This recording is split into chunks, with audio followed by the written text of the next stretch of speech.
And away we go. Thank you all for coming one last time. And to my audience in Shul itself, I've got somebody here too. So it's super exciting all around. So welcome back to Shir number 15, the final Shir in the Eicha series. And since we left off yesterday with Pasuk Yud Zayin, we stand a pretty good chance, hopefully, if I don't talk too much, of finishing all of Eicha as promised in 15 lectures, actually 14. You can count number one as the introduction. Tonight's Shir, I am very happy to announce, has multiple sponsors to it. So this thing is catching on, but it's the last Shir, so there are no further sponsorship opportunities. Tonight's Shir, let me just make myself right in the middle of everybody's spotlight there. Tonight's Shir is sponsored by Joyce and Yankee Fruchter. Thank you so much. They are sponsoring in honor of Joyce's beloved brother, Yechezkel ben Rav Shlomo Jeffrey Weitzman, Olav Shalom, on the occasion of his yahrzeit, and by Larry Berman. Thank you so much, Larry, for sponsoring. In loving memory of his beloved mother, Sarah Chana Bas Yisrael Yaakov HaKohen, Sylvia Berman, Aleha HaShalom, on the occasion of her third yahrzeit. So may all of the neshamas have an aliyah. May the mosquito that is flying around me hopefully be gone. Also, as always, a refuah shalema for Pesach David ben Shendel Mina. May he have a refuah shalema quickly and come back to full health.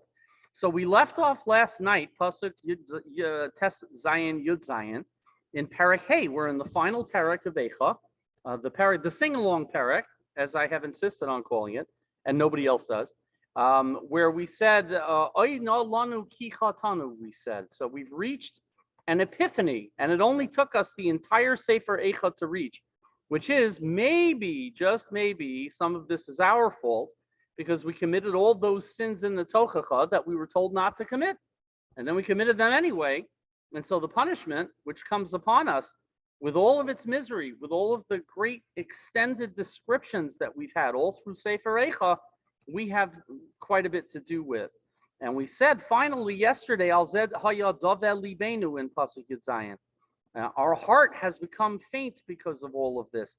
Al Eila Chashchu Einenu, for these things our eyes have grown dim. And that led me down a rabbit hole on the internet to look at the psychology of grief.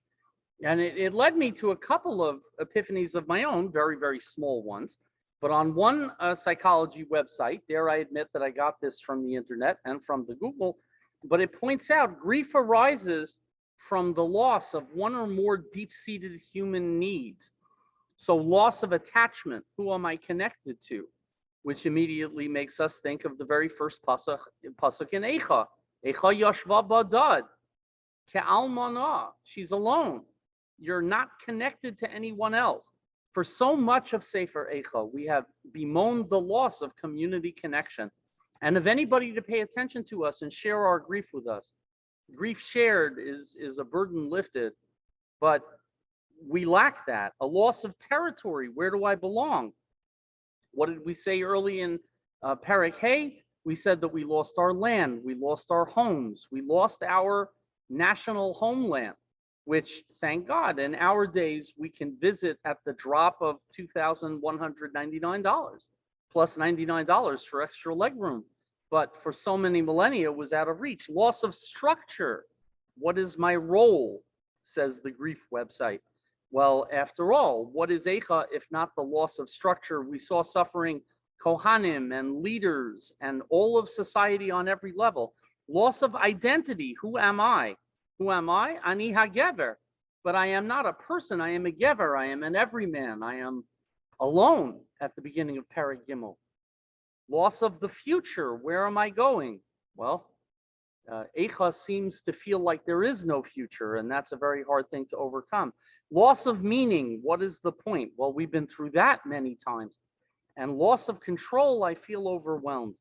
All of these things that grief are a reaction to are all deep-seated human needs that we find uprooted in the Churban and in everything surrounding it. So I find it always fascinating that the more we learn about science, the more we learn about the universe, the more we learn about DNA and we find the Kohanim gene, the more we learn about psychology and the human mind. Thank you, Sigmund Freud and the great minds of the 1800s leading us to this point. The more we learn, the more sense Sefer Eicha makes rather than less. And the 5 stages of grief, which I found elsewhere, really paralleled it to me. And again, nobody's written an article about this that I could find, and I would figure this would be a layup. Stage 1 of grief, as they say, and we've all heard this in pop psychology and in popular culture. And again, Rabbi Schiffman might either be proud of me or he might say, you need more graduate classes so you understand this better. But the first stage of grief is denial and isolation, where people temporarily use a defense against extreme loss. This can't be happening to me. And I'm the only one this is happening to. Well, that's Perek Aleph of Eicha.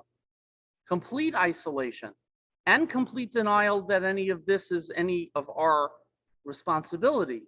Why is this happening? The universe is unfair, which leads to stage 2, which is anger. A temporary stage, hopefully, for most people. It's very unhealthy if you get trapped in it. But what is Perek Beis if not absolute rage and emotion, as we said? The stories of the dying children, the feelings of incredible anger against Hashem, ki oyev. That's Perek Beis. Stage 3 is bargaining in hope of an extended life or in hope of extending somehow, getting through. Maybe I can make it just a little bit longer. Well, Perek Gimel is all about that. Ani hageber. And I try this with God, and I try that with God, and I try every argument I have. We said Perek Gimel is mostly a progress Perek from absolute kind of denial into theology and then eventually into realizing maybe some of this is me. Well, that sounds like bargaining to me. Maybe that's a rough way to fit, but it's not bad. Stage 4, depression. During this 4th stage of grief, the person begins to understand, dwell on the certainty of death or destruction, and then says, what is the point of going on? At this point, many individuals become completely stuck. The person may become sullen and silent, spend most of the time alone. What did we say Perek Daled was? All of last week and early this week, numb, emotionless, just trapped. Well, sorry, I see that mosquito again. I'm bargaining with it. Go away. That's Perek Daled. And finally, stage 5, acceptance. The individual finds a way to come to grips with their own mortality or that of their loved one. I cannot escape it. Let me be prepared for it. Well, Perek Hey, we've already noted several times, is very different from the other Perakim. This will look interesting on the thumbnail for YouTube if they catch me whapping, trying to catch the mosquito. But those are the 5 stages of grief: isolation, anger, bargaining, depression, acceptance. Perek Aleph, Beis, Gimel, Daled, Hey. The fact that Eicha is illustrating for us the 5 stages of grief as we understand them should not be a surprise, given the wisdom that we have found in this Sefer. I'm convinced everything works, everything makes sense. But now one of the most famous psukim, as we finish the last 4 or 5 psukim of the entire Sefer, Pasuk Yud Ches. What are we, Davel Libenu? Why are we full of grief and faintness of heart? Al Har Tzion Shesh Amein. Mount Zion. Har Tzion is a euphemism for Har HaMoriah, where the Beis HaMikdash was. On the Mount of Zion, on the mountains of Yerushalayim, Shesh Amein, which has become desolate, Shualim Hilchuvo. Foxes prowl over it like it's uninhabited, like it's a ruin. So we don't obsess or bemoan what's happened, but we identify our tragedy and what bothers us. And this image of the desolate Temple Mount, except for foxes, leads to one of the most famous, at least memorable, Churban-related incidents in the entire Gemara.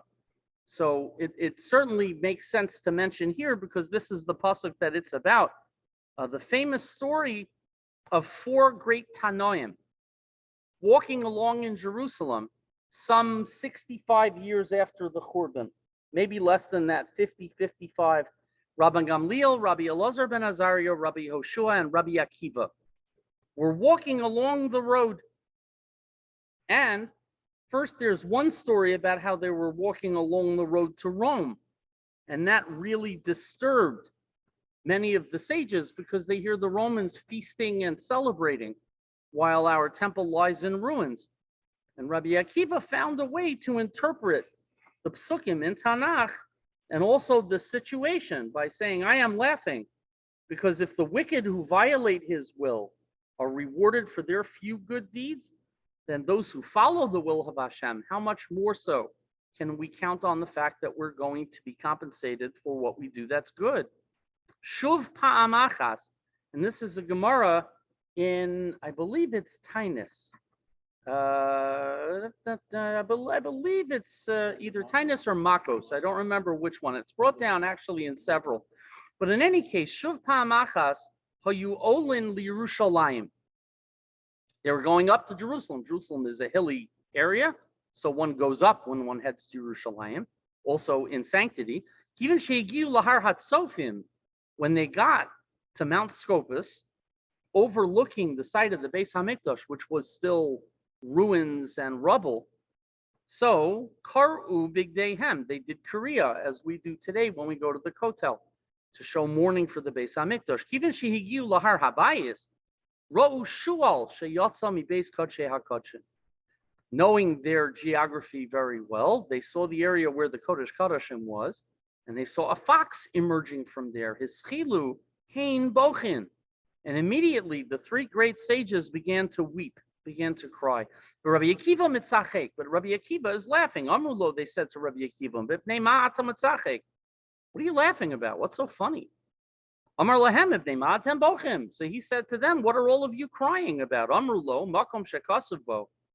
The place where the Torah says in Parshas Bamidbar, v'hazor hakorev yumas. A stranger who goes there, a non-Kohen who approaches the Kodesh Kodashim shall die. And now foxes are going there. Below Nivka. And we shouldn't cry, we shouldn't weep. So Amar Lahan, Lakachani Mitzachek. Rabbi Kiva answered them, that's actually exactly why I'm laughing. Dichsiv, it says in Sefer Yeshaya, V'ya'idol li edim ne'emonim. I will take to my faithful witnesses to attest, to testify, as Uriah HaKohen and Zechariah ben Berechiah.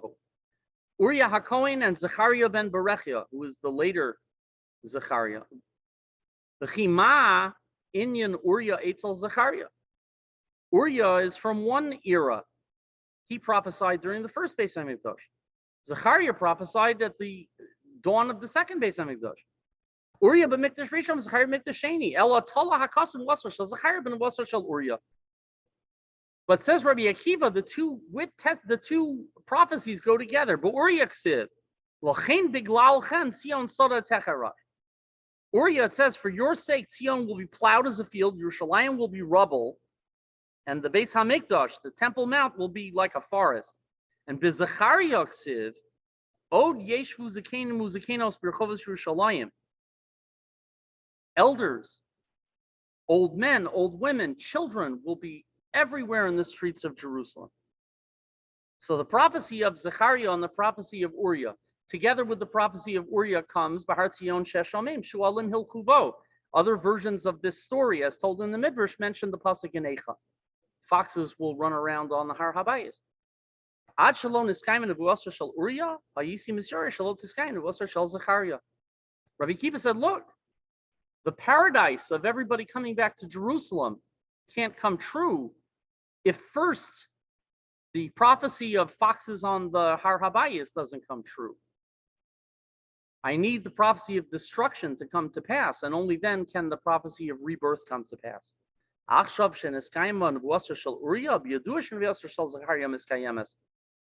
Now that I know that the destruction came, that means that the resurrection will come too, and Yerushalayim will be born again. And Amru Lo, they said to him, Akiva nicham tanu, Akiva nicham tanu. Akiva, you have comforted us. Because Rabbi Akiva saw in destruction, in Churban, a part of the ongoing relationship between Klal Yisrael and God. It's not torn apart. Rather, it's just part of a cycle. If we sin, we will still reunite and we will still reconcile. It affirms the nevuos that we have received, even if they are punishment, because then the reward and restoration nevuos will come true as well. Akiva Nicham Tanu. You'll see it in every Kinos book. You'll see it in every Tisha B'Av book. This story and this particular pasuk, Shualim Hilchuvo, is an important turning point. Even though it's destruction, even though it's negative, there is a lot of good yet to come. And I challenge anybody who's in Jerusalem in today's day and age, as I was lucky enough to be, God willing, my brother is going next week. Walk the streets of Jerusalem and see Zakenim Zakenos, Bachurim Bachuros, see Basulos and Tinokim, and everything is to be seen in the streets of Yerushalayim today, even in some parts of the old city. I saw a bunch of little kids running in the Jewish quarter, and I was sort of taken aback by the fact that there were no parents anywhere to be found. They were just kids running and playing. And that strikes me as a little unsafe because I worry about the neighbors.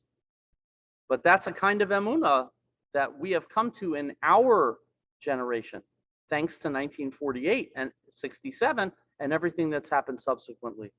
Who would have thought the moment after the Holocaust that this would ever be possible within 60, 70 years? It's an amazing thing. The fact that the state of Israel just celebrated, 71 years, 74 years, whatever it was this past year, that's pretty astonishing. Because people weren't even giving it 5 or 10 years at the time when it began and all the enemies surrounding it. So now we wax philosophical in the last several psukim. Yutes, Ata Hashem le'olam teshev. You, O God, you live forever. You remain forever. Kis acha ledor dor. Your throne endures throughout the generations. So Eicha is a testament to the remarkable endurance of faith, no matter how terrible the circumstances. And we declare our belief in Hashem being eternal, that he will continue to reign over the universe, even, sorry for the occasional mosquito, after his earthly throne is destroyed, because the place where he rested his Shekhinah on earth was the Beis HaMikdash. That has no implication for his eternity or his heavenly throne still being in existence. So we're declaring our commitment, our emunah. And something to think about. It occurred to me, I didn't find it in any of the other Sfarim I was looking at, but I liked it and it felt true to me. If you learn Hilchos Avodah Zarah, one of the things you learn in Masechta Avodah Zarah is that if a non-Jew, if a guy takes an idol and smashes it to pieces, that idol is no longer a god. What the non-Jew has demonstrated is that he is negating, he is voiding this god for worship, and so it's not a god anymore. And those pieces become mutter lahana'a. Halachically, you can get benefit from them. You're not allowed to get benefit from an avodah zarah, a getchka, but you can get benefit from a avoided avodah zarah. And they have examples in the Gemara. The one that occurred to me historically was about 5-6 years ago when ISIS was big. Remember them? And they encountered a 2,500-year-old temple, which they smashed into smithereens because they are favorites of Allah and they want nothing to do with pagan gods. And I said to somebody that day, and I still firmly believe it's true, I said, they just did voiding Avodah Zarah. What the Goyim of the region did was smash Avodah Zarah and show that they don't worship it anymore, which means, in a manner of speaking, they performed sort of a mitzvah, because Avodah Zarahs are supposed to be smashed. Sorry, I'm misquoting, but God tells us to smash the altars and smash the temples and blow them up. ISIS got a little schar, maybe, got a little credit for smashing Avodah Zarah because they were showing their dedication to monotheism and terror and many other things. But nevertheless, that's a concept, and not so for Hashem. We smashed Hashem's temple. We didn't. Hashem smashed it. That does not void Hashem. So in Avodah Zarah, a false god, when you smash the vessel, you smash the god. With HaKadosh Baruch Hu, you could smash all the stones and wood that you want to. God is still here. And also, the image of Hashem on a throne is like a day of judgment, like Rosh Hashanah davening. So it's not just Hashem's everlasting reign, but it's also that he was judging us and finding us with a verdict of guilty that we had to be punished. So fine, that's right and just. But nevertheless, even after we said Oilanu ki chatanu, even after we said Hashem la'olam teshev, We still can't accept it. And that's one thing I love about Eicha. It doesn't suddenly do a 180 and all of a sudden we're great now and we're all admitting everything. We're still upset and we're still feeling unfairly treated. Lama lanetzach tishkochenu. So now we make a demand of God, a bitter complaint in the third to last pasuk, pasuk chaf. Why do you forget us forever? He hasn't forgotten us forever. Eicha is coming out right after the Korban. I mean, it's a little soon to say forever, but we're complaining. And when we complain, we might exaggerate a little bit. But of course, it's been 2,000 years since the last Korban, so maybe it is kind of forever. Tazvenu la'orach yamim. How can you forsake us for so long? So we're still desperately demanding things, even at the end. Is it our fault? Sort of. But still, how could you? So we're still kind of outraged. Eicha does not end with a positive conclusion. Yael Ziegler says it underscores the complexity of the book's conclusion here. It is short on solace, grasping for confidence in the future, and still mired in calamity. The book does not end with a decisive pivot towards recovery. Instead, the ambiguous philosophic musing seems designed to convey a mixture of the community's sentiments: bitterness, muted hope expressed in prayer, and a deep chord of faith, but still bitterness, but maybe not.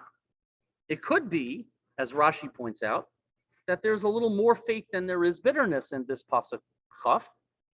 Rashi says, "Atah Hashem yodanu ki la'olam teshev v'hoil b'cheinu." We know you will remain forever, and because of that, lama lo netzach tishkochenu. Halo nishbata lanu b'cha kishem shata kayim kach shuascha kayemes. If you are eternal, what about your covenant with us? Now, we broke the covenant, but God is still supposed to keep his side of the bargain. Says Rashi, if we agree that you are eternal, then we have to agree that you are going to eventually reconcile with us. Like Rabbi Akiva, Rashi is taking the tragedy and seeing the seeds of joy and rebirth in it. And so it's not just a bitter complaint, it's a reminder to Hashem, bring the time along when we can finish this. And then a beautiful pasuk, and one that we will see more than once, Chaf Aleph, Hashivenu Hashem Eilecha V'nashuva. Restore us to you, Hashivenu. Take us and be meshiv us. Restore us to you, God, so that we may be restored. Chadesh yomenu kiketem. Renew our days as the days of old. Now, again, this is kind of a desperation shot at the buzzer. You know, we're right one pasuk away from the end. So we're saying, God, please draw us near. But many of the Chazal point out that there's a dialogue in some sukkim in Tanakh. We say, Hashivenu elecha v'nashuva, bring us back, and then we will do tshuva. And God says, Shuvu elai v'ashuva aleichem in Malachi. God says, you return to me, and then I will return to you. So we say, God, you bring us back first. God says, you return to me first, and then you first. Back and forth we go. God's tefillin say, Mi ka'amcha Yisrael. Our tefillin talk about Shema Yisrael, Hashem Elokeinu, Hashem Echad. Everybody looks from their own viewpoint. The names of the Shalosh Regalim that we use are the names of God's actions, right? Or of the things that we must do. Chag HaPesach, Chag HaMatzos. And it's all about the mitzvos. Well, here it's all about God. Bring us back. Bring us back to Yerushalayim. We'll serve you. Give us some help. So this overcomes the kind of defeatist attitude of a lot of Eicha. We forget the bitter present for a minute. We're looking at the future for a change. Hashivenu, bring us back in the future. V'nashuva, and we will come back. Also, mikedem is a beautiful phrase, because we might be going back mikedem to ancient days of Shlomo HaMelech, or if you want to go back further, ancient days of Moshe Rabbeinu leading us through the Midbar and the Nisim of Yetzias Mitzrayim, or if you want to go back further, my favorite shot of all, Gan Eden, because it says in Bereshis that Hashem planted Gan Be'eden Mikedem, a garden in Eden Mikedem, before anything else, to the east, Mikedem. But what I find interesting about it, something I did not see in any other shot, what's the first Eicha in human history?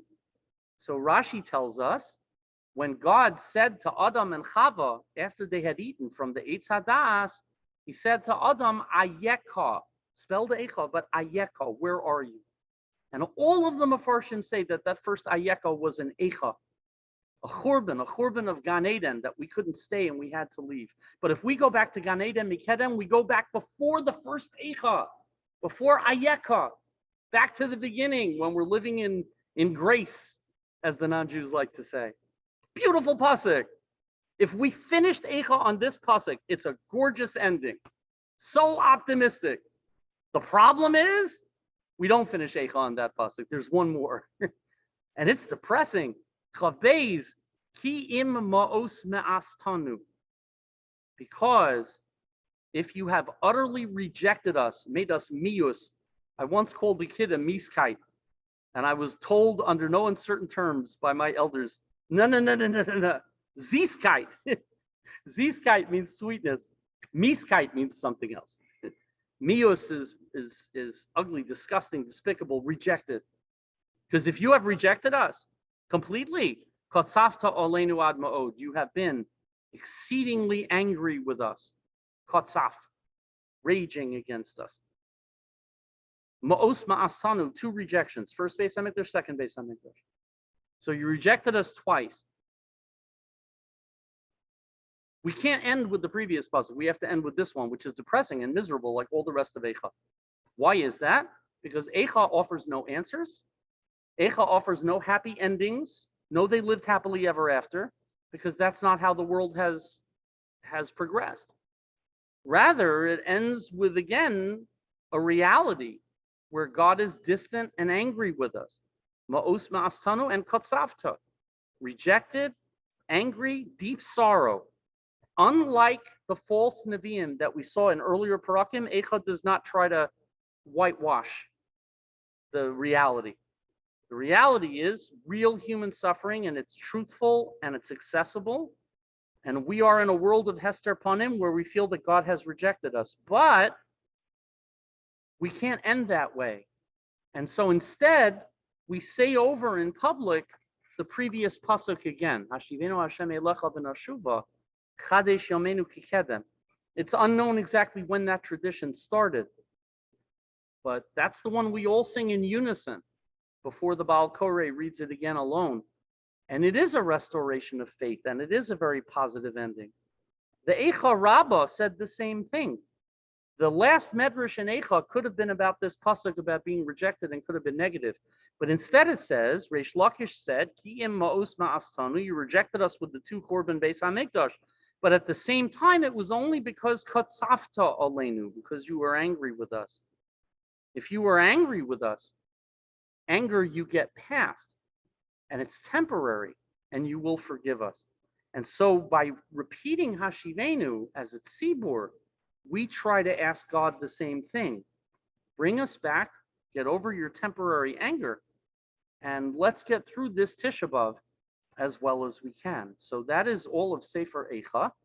I'll just add a little bit more kind of points from Rabbi Toker's email about this coming Motzei Shabbos, but I can't thank you all enough for paying attention and being here every night. I hoped we could do it, but until we actually did it, I wasn't certain. So just a little bit about what's coming. Erev Shabbos, thank you so much. Erev Shabbos this year, as Tisha B'Av, I can probably stop the recording.